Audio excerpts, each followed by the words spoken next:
ये हमारा nano urea का बोतल है जो 500 मिलीलीटर का है, आधा लीटर का है। ये एक बोरी यूरिया को रिप्लेस करेगा। 1 एकड़ खेत के लिए ये पर्याप्त होगा। साथ में इसके उपयोग करने से पर्यावरण प्रदूषण से बचत हो रहा है, जल प्रदूषण से बचत हो रहा है। ये उपज बढ़ाने का एक साधन है। दूसरा जो उत्पाद की गुणवत्ता है उसको बढ़ाने का साधन है और इससे खेती की लागत भी घट जाती है।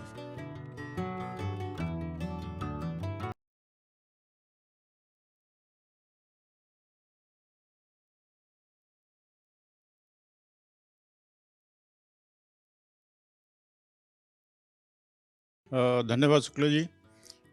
किसान भाइयों, नाइट्रोजन की खुराक पूरी करने के लिए आप मुख्य रूप से यूरिया का इस्तेमाल करते हैं।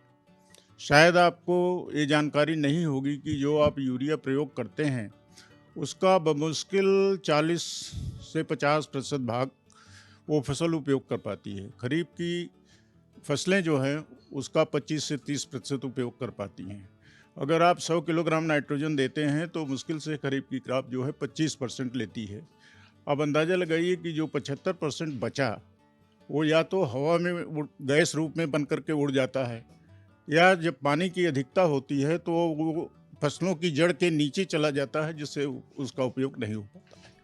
अब नैनो यूरिया का आविष्कार इन्हीं सारे दोषों को दूर करने के लिए किया गया है कि जो हम नाइट्रोजन नैनो यूरिया से फसल को दें उसका पूरा उपयोग फसलें कर सकें।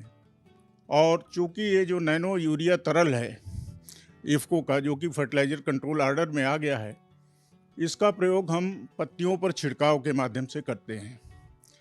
और छिड़काव के लिए 2 से 4 मिलीलीटर 1 लीटर में, जो 15 लीटर की टंकी होती है उसमें 30 से लेकर 60 किलोग्राम फसल की नाइट्रोजन आवश्यकता के अनुसार वो वेरी करता है। तो जब हम इसको पत्तियों पर छिड़काव कर देते हैं तो सारा का सारा नाइट्रोजन जो है वो जो पत्तियों के स्टोमेटा और फ्लोएम है उससे इसकी साइज जो है बहुत छोटी रहती है, जिससे सीधे पत्तियों में प्रवेश कर जाता है और इसकी रिलीज फसल की आवश्यकता के अनुसार होती है।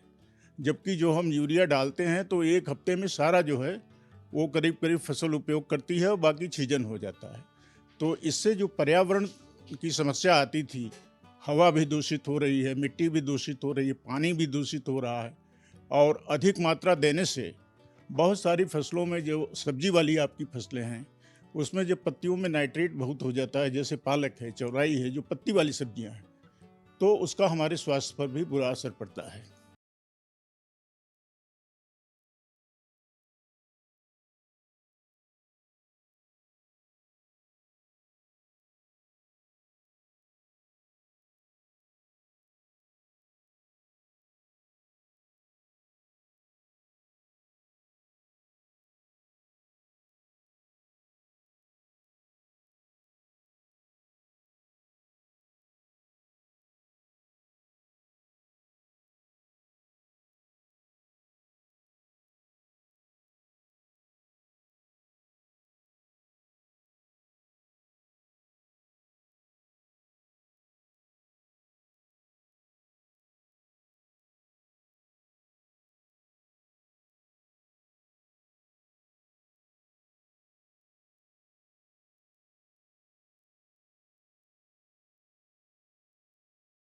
साथ में यूरिया पर बहुत बड़ी धनराशि गवर्नमेंट द्वारा सब्सिडी के रूप में दी जाती है।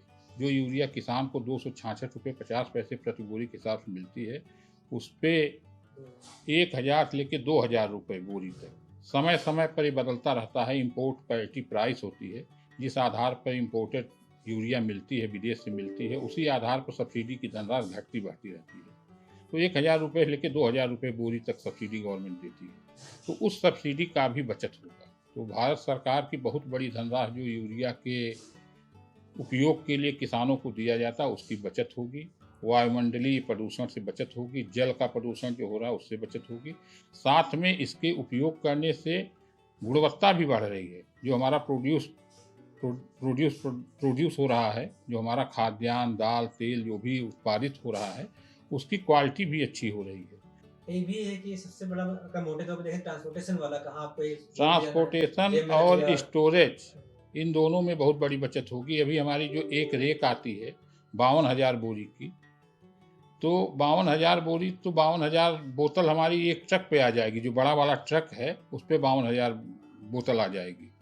तो जहाँ हमें एक ट्रक दो ट्रक रखने के लिए 1,000 बोरी कहीं रखना है तो भारी भरकम गोदाम की आवश्यकता होती थी बिक्री केंद्र वालों को।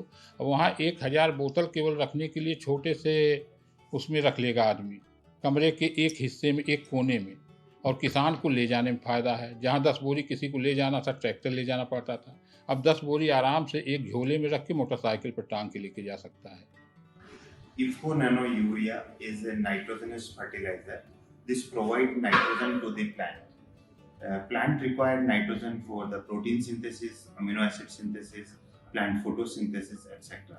Nano nitrogen provide nitrogen effectively to the plants when sprayed on the plant leaves 2 times in the crop season. This nano urea liquid is tested on more than 94 crops in various agriculture universities in farmers field, and today we produced 1 crore bottles in total, which is going to the farmers to increase the crop productivity, reduce the greenhouse gas emission, and improve the agriculture sustainability.